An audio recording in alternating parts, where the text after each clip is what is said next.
Jim Rogers, a legendary man in a world of investment and trading, co-founder of the Quantum Fund. Welcome to the show. It's really great to have you with us. I am delighted to be here, Sophie. Welcome to Moscow. All right, Jim, so a mess for both the American and the world economy. That's what you've predicted.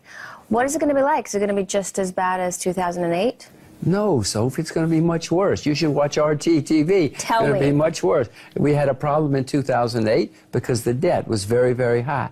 Now the debt is much, much higher all over the world. Next time we have a problem, it's going to be worse than 2008. You should be very worried, you should be very knowledgeable, and you should get prepared. I'm not as knowledgeable as you are in Sure, you're better. Questions of economy and finance, so tell me how better we're talking about. I mean, you've been talking about this impending recession for a while now, ready to strike United States, for instance, but, you know, we see American economy picking up. The unemployment rate is going down, so why does it keep postponing itself? Wait. First of all, you listen to government figures. You remember the Soviet Union? The government had a lot of numbers that were very good. The United States now puts out a lot of figures that are not legitimate, accurate figures. You look at unemployment, what they do, for instance, they just stop counting many people, say they're not looking for a job anymore. So the numbers are artificial in the United States. Yes, some parts of the U.S. economy are doing very well. If you're on Wall Street or if you're in finance, you're doing fine because the government has been printing a lot of money and a lot of debt has been put out. But you go to Texas, go to the Midwest, they're not doing well at all. Most of the country is not doing well. All right, but give me something concrete. When do we have to expect this crisis to hit, and what's going to cause that meltdown? Sophie, for the last 18 months in the United States, most stocks have been going down. The averages are up because of a few big companies that make the average go up, and that's because the government, the Federal Reserve, central bank, is printing a lot of money. Stocks are going down in the United States. Most stocks are down, so the signs are already there. Now, unfortunately, they're not visible. They don't make headlines, so it's already happening. Parts of the country are in recession. Stock market, most stocks are going down. It's already happening. So, if you look at the efforts of the world's financial planners and central bankers, I mean, their efforts to invigorate the economy are really working.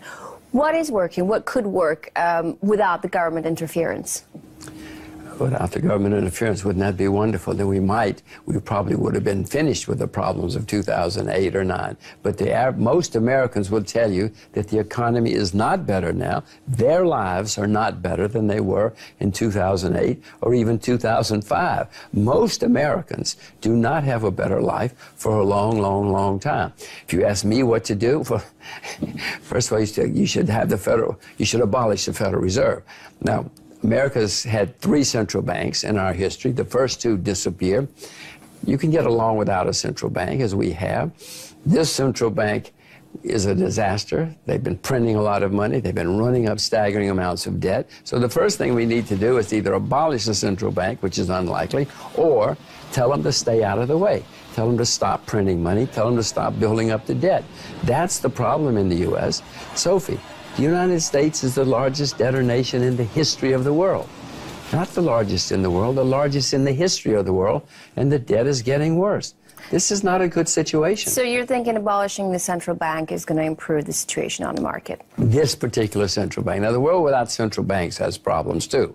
But this central bank is making all of our lives much worse, and the next crisis and the one after that, if we survive the next one, it's going to be really, really bad. And what you asked before what that means bankruptcies, that means currency turmoil, that means stock markets dropping a whole lot, that means interest rates going much higher. It won't be fun. I just wonder, how many crises have you seen in your lifetime? I mean, aren't they all the same? I mean, you always get bankrupt and you always... Well, but America was a creditor nation in my lifetime. When I was a kid, America was a creditor nation. But since 1987, America's become a debtor nation. And now, listen, we're good at America. In 30 years, we've become the largest debtor nation in the history of the world. We went so are the crises getting worse and worse? Yes. As your life progresses? Yes. That's because of me. I guess because I'm getting older, I'm causing the problems. So you also said that when economic troubles arise, it inevitably leads to a war. Now, we see some major world powers, and they're all in economic crisis. Are we doomed to you watch see war RT. happen? Yeah, don't you see war happening? What kind of war do you see? Well, I hope it continues. World today is very different from world 20 years ago or 50 years ago. So what kind of war do you see? We certainly hope we don't see World War III. We certainly hope. Unfortunately, mankind, for whatever reason, mankind throughout history is always coming up with big wars. Let's hope it continues to be proxy wars. I mean, you know about Afghanistan. You know what's been going on in the world. You know what the Americans did in Ukraine. But that's kind of been going on forever. It's not a new thing. I mean, countries change, locations change, but the logistics don't change. The reason these things are going on is because economic hard times are all around the world. Japan is in recession. Japan is one of the largest economies in the world. The Japanese government will tell you they're in recession. Several European countries are in recession. We have hard times in many parts of the world, and that's one of the reasons we're having strife. The whole Middle East. In the last 10 years, the whole Middle East, nearly every country, probably every country, has had some kind of major crisis. This is all because the world economy is bad and debt is building up. We keep also hearing about a major crisis in China, but their growth still stands at 7%, which is pretty impressive. Should we really be worried? Well, I don't hear about a major crisis in China. China's in better shape than most countries these days. It does not mean China's not going to have problems. Just to say that some people like to blame China's slowdown on world's economic problems. I know, and they try to blame Russia on Ukraine. You know, some people try to do all sorts of things. You know, they do. You know, it's absurd. And some people listen to some of these propaganda is unbelievable all over the world. China trades with most of the world. Japan's in recession. It's one of their major customers. If your major customer's in recession, you're going to suffer too. Korea's one of them. Korea's having problems. Many parts of Europe are having problems. So when your customers have problems, of course you have problems. You can't blame it on China. China's the victim. But it doesn't matter. We're all in it together, Sophie, and we all are suffering, and we're all going to suffer more in the future. But I'm thinking back in 2008, China was in a really, really good shape. So it was doing the heavy lifting when the crisis hit the world. Who's going to be doing the heavy lifting this time around when the crisis comes? Luba, well done, yes. What happened in 2008, China didn't have much debt. They had a lot of money saved up for a rainy day. It started raining. They started spending the money. This time, Sophie, China has a lot of debt itself. It's astonishing that China's built up so much debt in just the last 8 years. So China's not going to be able to help as much this time as they did last time. Who's going to do the heavy lifting? You tell me. I told you, be worried and be prepared. There's nobody left. The central banks are going to print as much as they can. The governments in the U.S. and other places are going to spend as much as they can. But eventually the market's going to say, we don't want your garbage anymore. You're printing all this paper money. You're you're putting out all these bonds. No, we're not going to take it anymore. Well, I remember last year President Obama said that U.S. should be writing the rules of the global economy and not China. Well, first of all, are there any rules in global economy, and who is really to take the lead, if not China? Can America do the heavy lifting?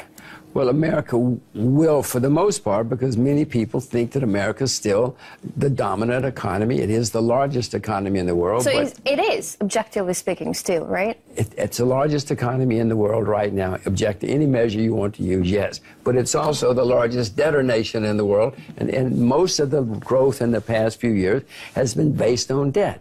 Sophie, you give me $1 trillion, I'll give you a very good time. You and I will have so much fun if you give me a few $1 trillion. But the hangover, the headache, is going to be so horrible because somebody has to pay for this, and America's debt is going through the roof.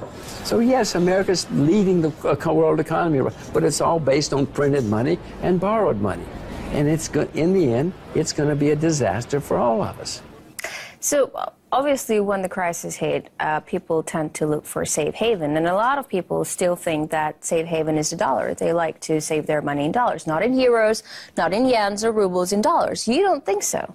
Why not? Why isn't the dollar I actually safe? own a lot of U.S. dollars just because of what you said, because everybody thinks that the U.S. dollar is a safe haven. It's not. America's the largest debtor nation in world history, but people think it's still a safe haven, and they want to. They're not going to buy the euro, as you said. They're not going to buy the ruble. They're not going to buy the other currencies in the world. So they're going to flee to the U.S. dollar. My largest currency position is the U.S. dollar. So what do you need them for? You're just going to sell them when the times are better? That's my plan. I hope I get it right. You know, then we'll have a really good time. If the dollar goes up like I think it will, hopefully I'll be smart enough to sell my U.S. dollars as it gets overpriced, could even turn into a bubble, and then I got to do something with my money. When do you think that'll happen? Later this year or next year. Oh, so it's like a close perspective. Yeah, this is 2016. I told you to be worried, to get prepared. And by the way, I just want you to know, speaking of currencies, last week before last, I bought Russian government bonds in rubles. Wait. We'll get to the Russian bonds. But first, we see foreign governments actually dumping U.S. debt at a record rate. Why do we see this diminished appetite from overseas? Do they just need the cash? Sophie, I'm not the only person who knows that the U.S. is the largest debtor in history and the debt's going higher and higher. Other countries need it, but many of them need the money. Russia needs money these days. You know, China's trying to cut down its dependence on the United States. China's nearly entire foreign currency reserves. Well, I was going to say China and Japan, I mean, they own trillions in American treasuries. Yes. Even Russia has increased its investment in U.S. debt. Do they not sense the trouble? Do they not see that it's the biggest debtor nation in the history of the world? Yeah. Well, the Japanese need money. They're in recession. Many countries need money. But the holdings of U.S. government debt is declining. You're right. More and more people, for whatever reason, are reducing their governments, are reducing their holdings of U.S. government debt. And they're wise. All right, Jim, we're going to take a short break right now. Hold your thought there. When we come back, we'll continue discussing the world's economic outlook with Jim Rogers, businessman, author, investor. Stay with us.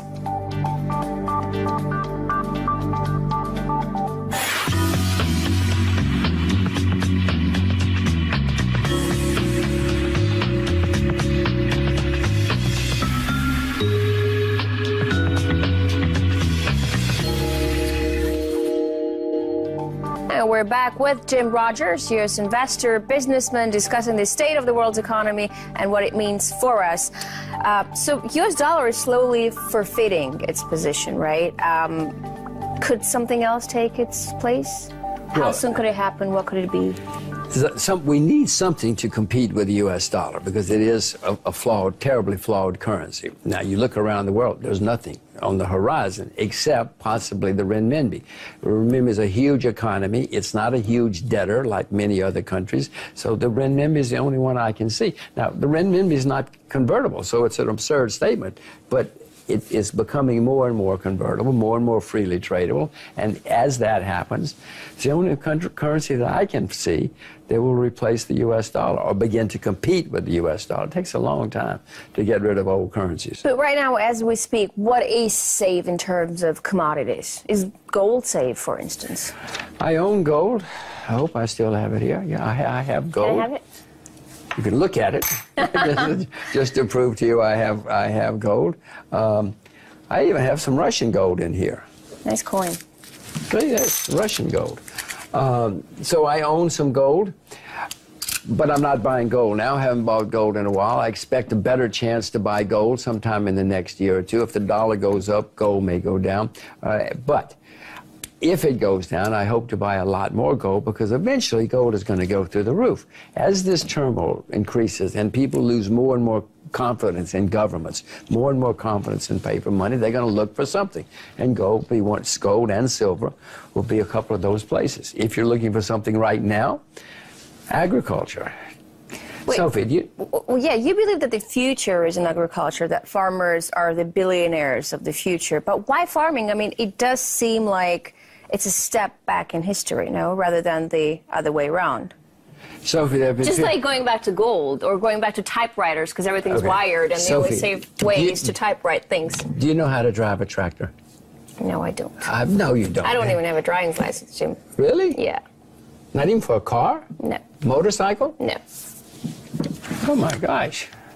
I don't know if I've ever met I'm anybody. your kind of girl. I'm the old-fashioned type. You are the old-fashioned type. So tell wow. me, why farmers? Fantastic. Why are they the future billionaires? Sophie, for many periods in history, we've had when the farmers, when the agriculture people were on top, followed by people when the financial types and others were on top, going back to the farmers and people who produce real goods. This has been going on for thousands of years. All these cycles come and go.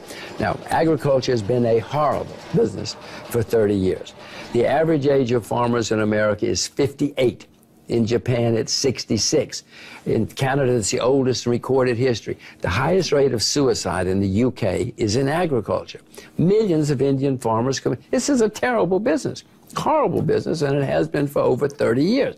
More people in America study public relations than study agriculture. So where is the future in agriculture? Well, you're supposed to buy low. Didn't your parents teach you to buy low and sell high? Agriculture is the disaster. Now, either it's going to get better, or we're not going to have any clothes or any food at any price. And the turn is coming. Agriculture in Russia, for instance, right now is becoming very, very exciting, very, very profitable. You should go out and learn to drive a tractor. I'm telling you. I might. I'm telling you after this interview. Okay. I don't want to be left without clothes. God, me neither. Or food. I want you. And where are we going to get our vodka? I know. I mean, for goodness sake. I'm going to learn how to drive a tractor after this. It will be a crisis if you. All right. So tell me, in broader terms, where should be people looking to invest geographically? Well, I have started. Whether it's agriculture or business or finance. I have sold short the United States, and I have sold short the stocks in the United States, and I have sold short junk bonds, low-grade bonds in the United States. I own shares in China. I bought more. I have shares in Russia. I bought Russian government bonds several days ago. These are places that I'm looking. I'm looking at Kazakhstan as a place to invest. Iran I'm looking at. Nigeria I'm looking at. Tell me about Iran. Tell me about Iran, because, you know, it's out of the international isolation. I mean, it's a huge untapped market. Yes. Very young, you know, something like 2/3 of the people are under 35 years old. It's a very young country with lots of people, over 70 million people. Where exactly should they be investing in Iran? In what fields? Well, you can invest in oil if you want to, but I wouldn't. But that's obvious. Yeah, if you invest in Iran oil, you're investing in oil whether you want to or not. Anything.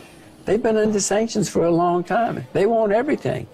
Tablecloths, soap, you know, you figure whatever you know about, you go to Iran and invest in those things or buy shares on the Iranian stock market. It's still difficult for me as an American, so you should go there before the Americans get there. It's wonderful for you. You're a Russian. Yeah, I couldn't beat them in Cuba, right?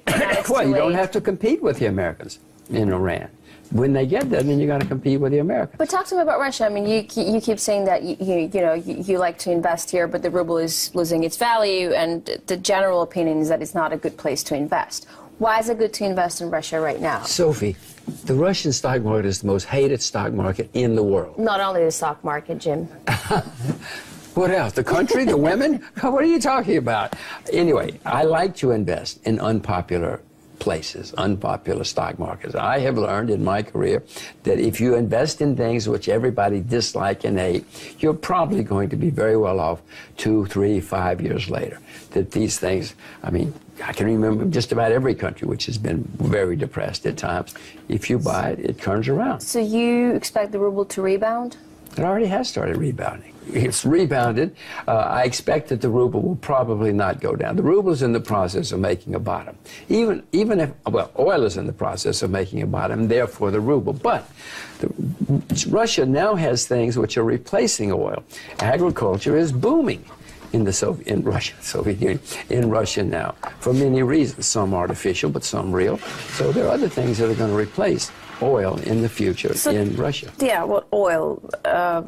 You said in January that oil prices haven't hit the rock bottom yet, but now they're rising. And should we expect them to fall again?